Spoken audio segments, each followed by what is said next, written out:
No. Well, not that I know of. I mean, I do own a number of companies. I imagine any one of them could have offered her a job. Ah. That must be it, then. Yeah, that must be it.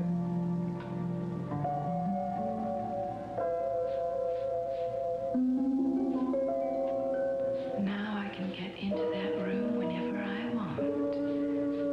And look at that picture again.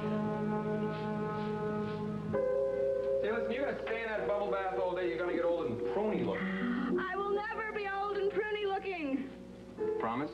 You bet. Say, I'm going to have to go out again for a few minutes.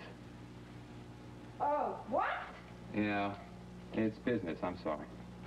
I don't believe it. We've been married a week, and already I'm a business widow. Well, Might as well take up golf. I've got to go over to the dance company and straighten out a few things with Gavin Wiley about the opening.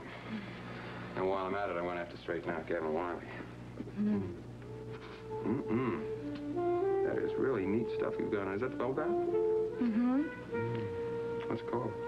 It's called Entice. Heady stuff. Is that what you're trying to do? Entice me? Yes. Lady, you win.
Wiley Dance Studio.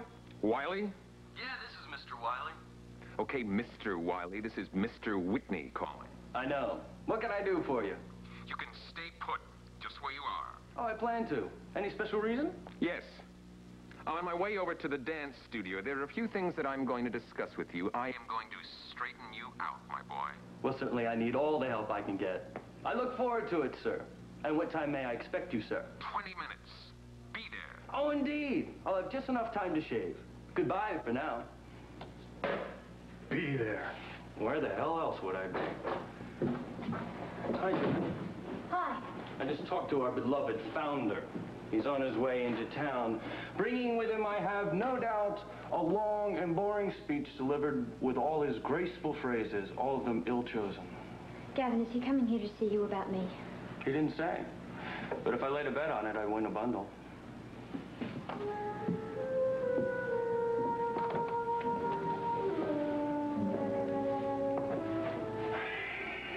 What happened, Jody, when you told me you were withdrawing from the company? Well, he said that... You did tell him that you were quitting, didn't you? Yeah, of course I told him. I said, I'm sorry to disappoint you, but I cannot open the Whitney Dance Company. Go on. Well, then I said that I thought it was better to tell him now, and this way he had time to find a replacement. What was his reaction? Total rage. Figures.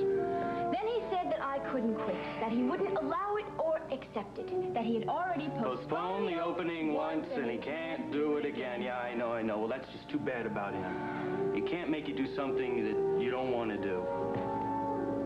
Can he? Gavin, I have to go through with it. I have no choice. That's because he never gave you one. Damn it! I knew I should have gone there by myself. I know how intimidating he can be. I never should have let you go there on your own. Hell, it's like throwing a Christian to the lions. I couldn't help myself. Well, you should have stood up to him. You should have just said, no, no, no. I mean, who is he to manipulate people's lives like this? He's right. I can't quit now. I didn't think it over clearly enough. have. I mean, there's too many people involved, too much money has been spent, too much time has been put into it already. Now, this is my responsibility, and I'm going to face it. And if I fail, then I fail. But I am going to work day and night so I am ready for this opening. Even if it kills you? Yes, even if it kills me. Just one night rest till I see this punk behind bars. Gentlemen, and Miss Bannister, as you know, this is simply a preliminary hearing, not a formal arraignment. So we may regard this then as an informal pre-trial session. And since it is informal, I think we can all sit during the proceedings. Mr. Krause, we won't discuss the minor charges against you at the moment. The most serious charge alleged by the state is assault with intent to kill. Do you understand that? Oh, sure, I understand it. But I'm here to say that I just want to know if you understand the charge, Mr. Krause. You have a legal representative present, and Miss Bannister will be allowed to lead the discussion on your behalf in a few moments. We're only gathering information here. Understood? Yes, ma'am. Sir. First, I'd like to hear from the arresting officers, Detectives Stoner and Tyler. Mr. Tyler, will you give us the details leading up to and including Mr. Krause's arrest? Yes, Your Honor. We obtained a warrant for the suspect's arrest. We went to his rooming house on Franklin Street to take him into custody. When we approached the door, we identified ourselves and informed the suspect that we had a warrant for his arrest and that he was obliged to comply. Not only did he refuse, he put a bullet through the door, which necessitated our using force to gain entry. Mr. Stoner, do you want to add something to this narrative? Only, Your Honor, that it was necessary to shoot the doorknob off the door in order to gain entry. Once inside, we saw that the suspect had a gun. It was necessary to use force to subdue him, and it was during that struggle that he fired a shot, obviously intending to kill, thereby avoiding arrest. Alleged intent, Your Honor. A jury will decide that, Mr. Stoner. Miss Bannister, do you have some questions here? I have none for Mr. Tyler. However, I do have a few questions for Mr. Stoner. Yes, Miss Bannister. Tell me, Mr.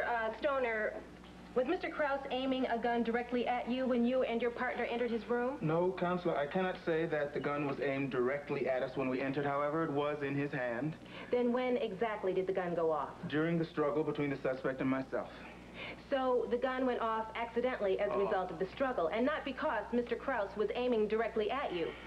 Therefore, it would be presumptuous to assume that Mr. Krause wanted to wound you intentionally.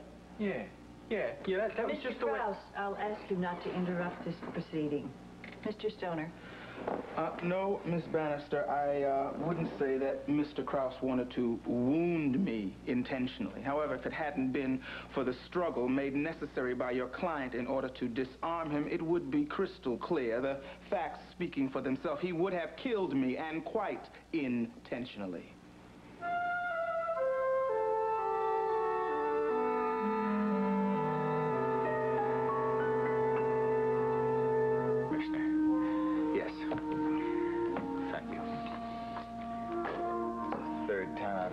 The celestial voice today. All right, Mouse, where were we? We were talking about how I keep everybody else out of harm's way. Managed to get smashed in the mouth with my little boy's toy fire truck. For a minute there, I was afraid you had another run-in with the man in this folder. Who's that? Your favorite chauffeur, Sky Whitney's right-hand man. Gunther? You got a folder? You got a file on Gunther? I do now. I was getting kind of curious, so I sent out for his yellow sheet. His full name is Gunther Sylvester Wagner. Sylvester? That sounds like a senator. It's too bad it's wasted on him. Where's he from? No, there's no indication where he's from originally. He's got a record. Well, that doesn't surprise me. 3 arrests on assault charges, no convictions, no arrests on weapons charges. Certainly hangs around with some unsavory characters. You haven't had another run-in with him, have you, since the dart-throwing incident? Well, not a run. Actually, he did come by the house to inquire about Jody's health at Skylar Whitney's insistence. Oh, here's something else. Married twice. Both marriages some time ago, neither one lasted very long. 2 wives. They must have been saints. Well, According to this, his most recent relationship lasted several years. That was just before he started working for Whitney. Her name is Roxanne Walker. Listen, does he have any kind of psychiatric history or record of? It's funny you ask that. No, he doesn't, but she does, Roxanne. As a matter of fact, right now she's living in a state mental institution. That says a lot for Gunther. Yeah, well, that's all very interesting, but at the moment I'm really much more interested in his employer, Schuyler Whitney. Oh, sorry, Chief. I didn't mean to interrupt. That's all right, Damien. I was just leaving anyway. I got to put a cold compress on my lip. Having an early supper with my wife. She thinks this is funny. Thank you, Miles. Yeah, sure. Anytime. So, how did the pre-trial hearing go on Krause? Oh, it came off okay. I have no doubts that the people of this state will put Mr. Krause right where he belongs, despite the efforts of his shrewd and very shrewish young lawyer. Miss Bannister again? Mm-hmm. You might as well take a look at this. It's a yellow sheet on Whitney's chauffeur. Gunther Sylvester Wagner. That's his full name. Quite a history here. No convictions. You know, that's not the only interesting piece of information I just picked up. There's more. Yeah, there's more. Not on Gunther. On Damien Tyler. Well, I'm flattered. I got a little curious, so I did some investigating on my own, Tyler. Strictly off the record. Came up with something very interesting. Well, what's so interesting, Chief? Come on, don't keep me in suspense. Give me the facts. The fact that you don't use your full name. I thought that was curious. Why is that? Well, my name's too long. And I like to keep things short and simple. It's easier that way. What are you talking about? Your name is Wilcox. Damien Tyler Wilcox. It's a very distinguished name. How come you dropped the Wilcox? Well, You got a reason? Sure I do. Very personal one. Personal reason, huh? House of Montoy. May I pour you some more hot sake? Please. In Japanese, we say kanpai. It means good health. I wish you both good health. Thank you very much. Well, here's to you, beautiful lady. There's nobody in the world I'd rather be with at the moment. What am I talking about at the moment? Any moment. Every moment. Always. Forever. Thank you, kind sir. I'm a pushover for flattery, especially the high-class kind. Actually, I was just trying to get rid of that furrowed brow of yours. Well, I was just thinking about your lip. Actually, I was thinking about Jody and what she told me this afternoon. What was that? She's decided to quit the company. She's not going to open. I kind of thought that was going to happen. As a matter of fact, I even hoped it would. How do you feel about it? I don't know. Ambivalent, I guess. She's worked so hard and put so much energy into it. To think that it's all wasted. She's quitting. I mean, I don't know how she's going to handle a failure like that. It's early in her life. She's got to be given the right to fail, Nicole. And in the end, it's how she feels about it, not how we feel. If she made the decision, she ought to be able to go with it. I guess she'll survive. What do you mean, you guess? That's a fact. Survival runs in your family. You know that. Anyway, I'm happy she made the decision. I wasn't too pleased with her working with people like Sky Whitney and Gunther Wagner. Gunther Wagner? I didn't even know he had a last name. Oof, Gunther is enough. Gunther Sylvester Wagner, if you please. You're kidding me. How do you know that? I was over at Derek's office. He had a file on him. Miles, I don't think he's a nice man, and I don't want you around him. Do you hear? My dear lady, he lives and works in this town. I live and work in this town. That may be difficult to do, to avoid him completely. I know. Now, listen, I'm serious. Please. I just have a feeling. I don't know. I think that he's... He's what? Evil. Really, now that's what I think. I think he's evil. Well, now, I think you're making too much of it, and of him, but if it makes you happy, all right, I will try very, very hard to stay away from it. Good. I'll be happy when Jody has absolutely nothing to do with either Schuyler Whitney or his henchman, Gunther Sylvester Wagner. Let's drink to that.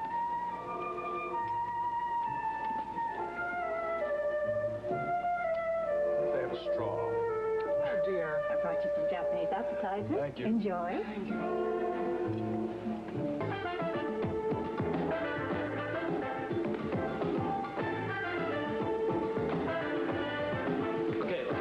Honey, let's cut it right here, okay? We'll take a few minutes break.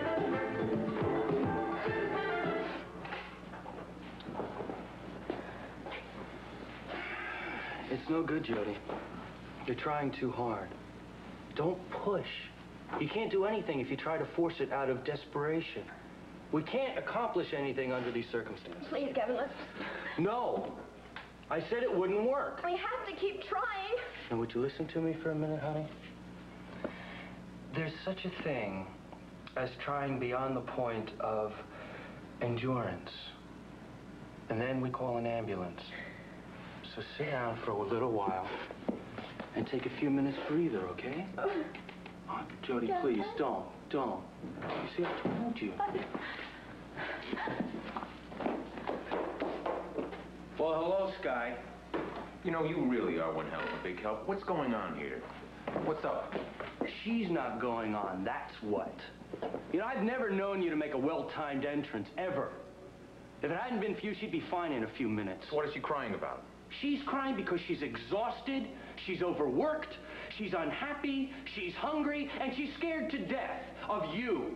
Of me? Yeah, of you, big shot. She came over today to tell you that she's not going on with this. She's quitting, Sky, and I don't know how to put it any plainer than that. She will not open the Whitney Dance Company. Repeat, not. All right, now all this is a bunch of nonsense. There is nothing wrong with that girl, but what a little encouragement couldn't cure. I'm going to tell you once more, and if you don't believe it, if it's not clear, I'm going to go running out to the street screaming for help. Now, what Jody said is true. You can't intimidate her anymore. She's unable to continue. We have to find a replacement immediately. If not, she's going to wind up a basket case, and they're going to have to buy 2 straitjackets, one for each of us. Oh, I get it. You were the one who encouraged her to quit, weren't you? Yeah, I knew it. Little boy genius, huh? Well, you just get this straight. That little girl is going on if it is the last thing she does, and you are going to encourage her and get her ready to go on if it is the last thing that you do.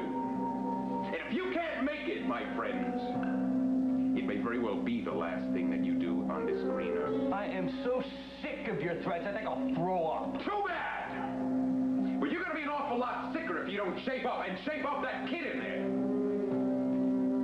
Man, you're going to be so sick you'll wish you were never born. And this is your last warning. And if I hear that you've given it to her, 1 inch, no doctor, no team of doctors is going to be of any help, because there won't be enough of you left to put back together again. Now, you just remember that, Buster. I'm not scared of you a nickel's worth, Whitney. Now, you just look, little boy. You be nice and quiet, and you do as you're told, because this is your last chance.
isn't just similar disguise, it's exactly the same. What does that mean?